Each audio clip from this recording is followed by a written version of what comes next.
Hello children, in this lesson we are going to discuss about labor, and under this lesson we are going to discuss what is division of labor and how labors can be classified as paid labor and not paid labor, organized labor and unorganized labor, and many points which are related to labor. This is from sociology part. So let's start the discussion.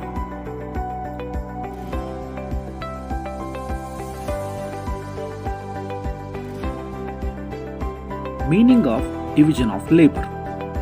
Division of labor means dividing the working population into certain areas according to their specialization so that decentralization of work can be done and efficiency and productivity of each worker can be improved. It means dividing labor on the base of their skill, knowledge, efficiency and experience to get the good productive work is called division of labor.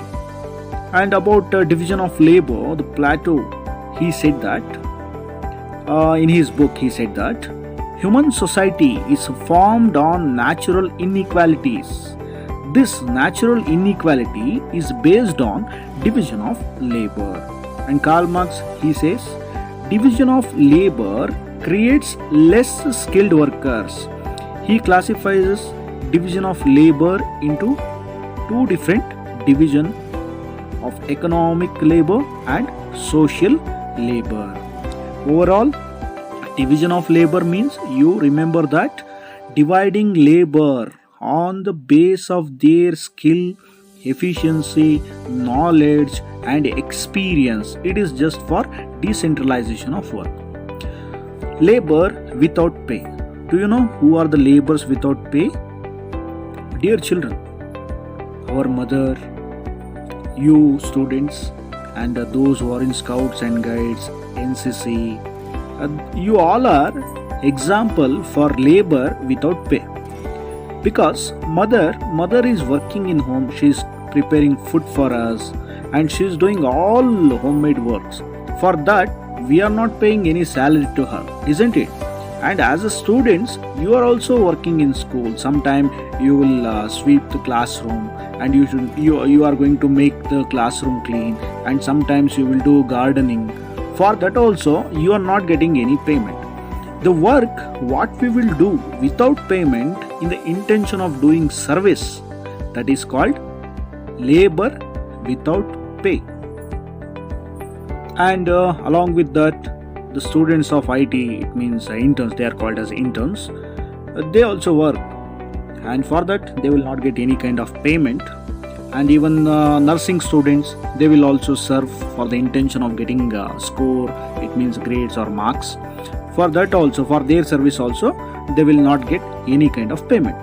So we can say the workers or the laborers who will work and who will serve, but for their service, if they will not get the payment, then that kind of laborers are called as labor without pay. Scouts and Guides, NCC students, mother, housewife, and even as interns, nursing students, so they are example for labor without pay. So now let us come to know the labor with pay. Every laborer who will get payment for his work or for her work, they are called as labor with pay. Yeah, we depends on three sectors to earn something for our survival. Few of us depends on agricultural sector, those who are working as farmers, and few of us depends on industrial sector, they are working as factory workers, or construction work also, they work as a laborers. And we teachers also, not only we, even doctors, lawyers, whoever work for the salary, who will get payment for their work, they are called as labor with pay. So now you can easily classify the laborers on the base of their work, and and the base of the payment. If they are getting payment, they can be called as labor with pay. If they are not getting any payment, they are called as labor without pay. So now let us come to know the difference between labor who work under organized sector and the laborers who work under unorganized sector.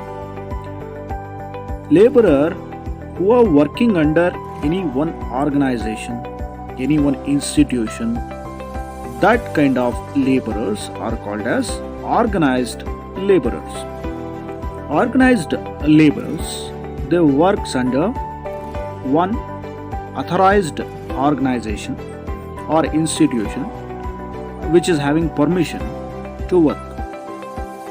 Yes, education department, ITBT center, or police department, hospitals, or lawyers, they all are organized laborers.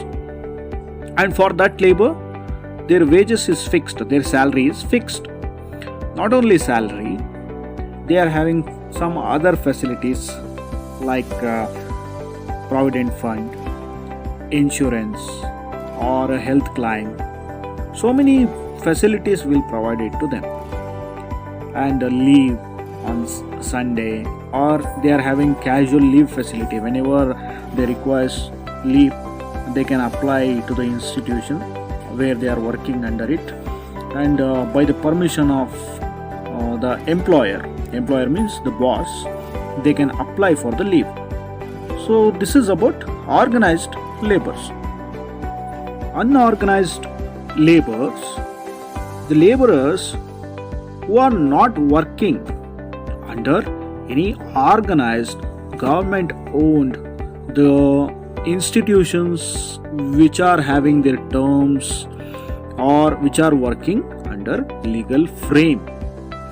So that kind of laborers who are not working under this, they are called as unorganized laborers. Coolies, the fisherman, pot maker, rope weaver, ladder maker, or the laborers who work in construction work, or helpers in agricultural field, or just like peddlers, vegetable vendors, they are example for unorganized laborers.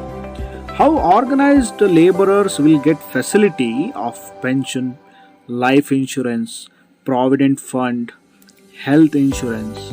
So this kind of facility will not be provided to unorganized laborers. And even though they will get the salary on the base of their work, it is mutual understanding between employer means boss, employer and employee. But here a fixed salary will be given to organized laborers, but the salary or facility are unfixed for unorganized laborers.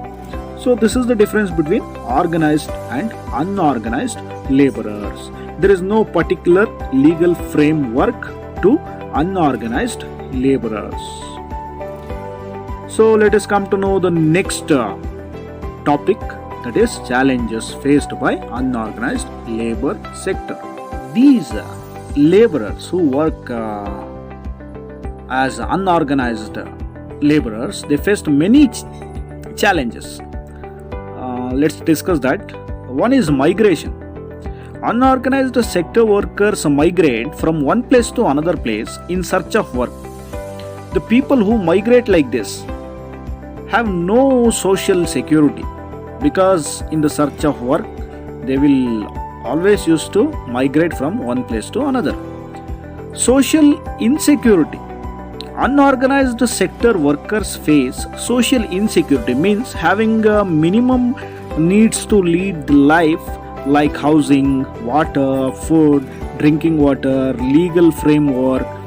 So these unorganized sector workers face this kind of social insecurity. It means while getting these all social security, they face difficulties. and the children of that laborers who works under unorganized sector, they also face a lot of difficulty. They will not get proper education, and there is no proper food facility, because they always used to move from one place to another. So this is the two main challenges what are faced by unorganized labor sector. One is migration. In search of work, they always used to move from one place to another place. And second one is social insecurity. They were failed to get this kind of social security like housing, water, food, drinking water, legal framework, pension scheme, life insurance. This kind of facility, they will not get it. So that is the main challenges which are faced by unorganized labor sector. Along with these two, I told you about legal framework. Unorganized sector workers will not receive wages as per their work duration. Apart from this, they are also not eligible for provident fund, life insurance, pension scheme, and many other benefits. Because not only that, I told you the children of unorganized laborers, they face many difficulties, even though they will not get proper education as they used to migrate from place to place. Along with that, there is a chances of child labor. Children work in many semi-skilled or unskilled work. They will work in dangerous environment and without any guarantee for life. Sometimes they used to help their parents. We have seen many examples. So during construction work, we saw that the children of that laborers, they used to help their parents while carrying the bricks or cement or sand. So like that. So there is a lot of chances of children get labor. So, and even though they will working dangerous environment and without any guarantee for their life. And next one is physical and mental exploitation. Most of the women in unorganized sector work as a domestic helpers.